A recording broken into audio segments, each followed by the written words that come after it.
Welcome back to part 5th of digestion and absorption. So in my last video we have completely discussed about the parts of alimentary canal. Today's video you will be understanding the histology of human gut or the wall of the alimentary canal. What does the wall of the alimentary canal are made up of and what are their functions?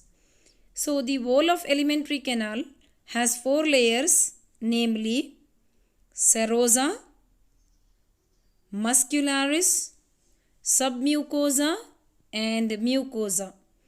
These are the walls of the alimentary canal. The alimentary canal of human being starts from esophagus to the rectum. So the wall of the alimentary canal starts from the esophagus and ends with the rectum. They possesses 4 layers. The 4 layers are namely serosa, muscularis, submucosa and mucosa. So let me tell you about serosa, the first layer of alimentary canal. Serosa is the outermost layer within mesothelium. It is inside the mesothelium, that is epithelium of visceral organ, and it contains some connective tissue in it. So serosa is the outermost layer of our alimentary canal. The second layer is muscularis. Muscularis consists of inner, circular and outer longitudinal layer of smooth muscles. So the second layer of our alimentary canal or the gut is muscularis, that consists of inner circulatory and an outer longitudinal layer of smooth muscles. So the muscularis is made up of smooth muscles. Outerly it is longitudinal layer and innerly it is made up of circular layer of smooth muscles. Coming to the third layer, that is submucosa. The submucosal layer is formed of epithelium and has goblet cells. The submucosal layer is formed of loose connective tissue. So they are formed of which tissues? They are formed of loose connective tissue. The first layer is made up of epithelial tissues. The second layer is made up of smooth muscles. And the third layer, that is submucosa, it is formed of loose connective tissue. It also has Brunner's gland. Inside the third layer, we are going to see glands. The glands are known as Brunner's gland, which secrete mucus.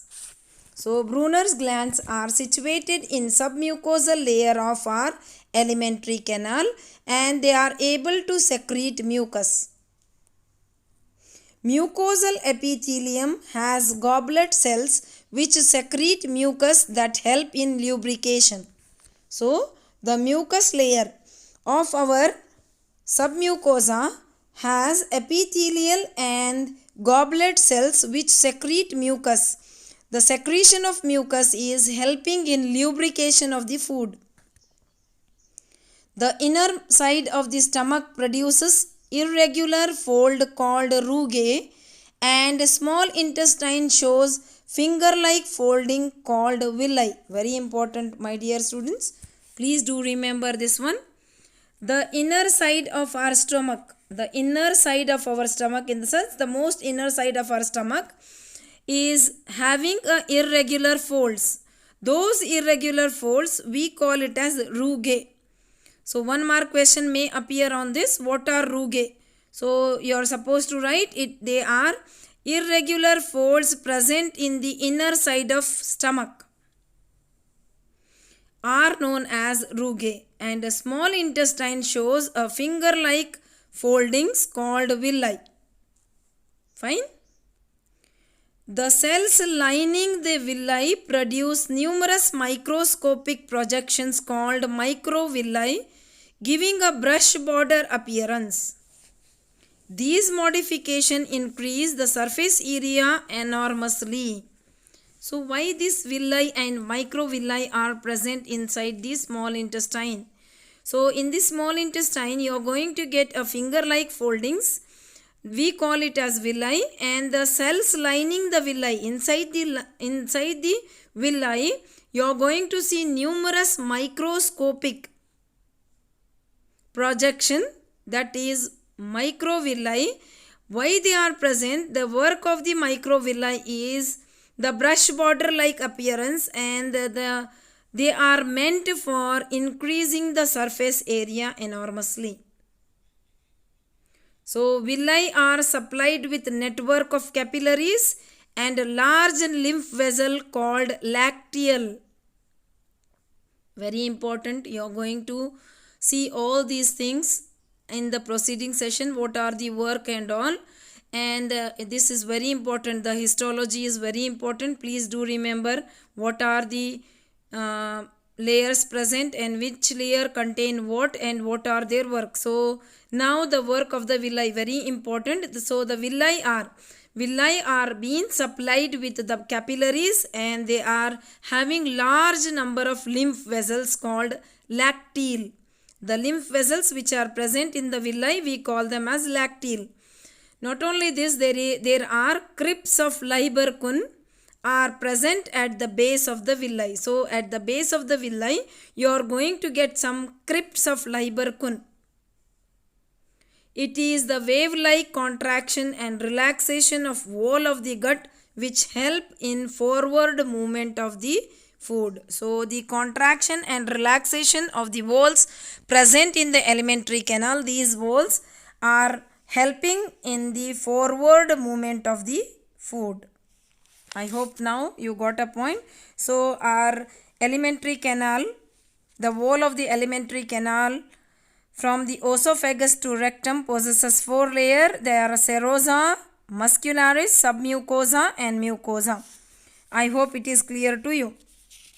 So my dear students, you are supposed to remember the all the layers, and the innermost layer of the alimentary canal is the mucosa. That layer has got irregular folds called rugae, and in the stomach and the small intestine you have got a finger like projections called villi in the small intestine, and the cells lining the villi produces numerous microscopic projections called microvilli. Okay, they give us a brush border like appearance. They are meant for increasing the surface area enormously. So our villi contain lots of capillaries and large lymph vessel called lacteal. Fine. So the mucosal epithelium which is present as a layer has a goblet cells which secrete lots of mucus. So mucosa also forms a gland. We call it as crypts of Lieberkühn or gastric gland. Okay, these crypts of Lieberkühn are present at the base of the villi. All the 4 layers shows modification in different parts of alimentary canal. So this is the brief explanation of the histology of the gut you are supposed to remember. Thank you. Let me continue the remaining part in the next session. Thank you very much.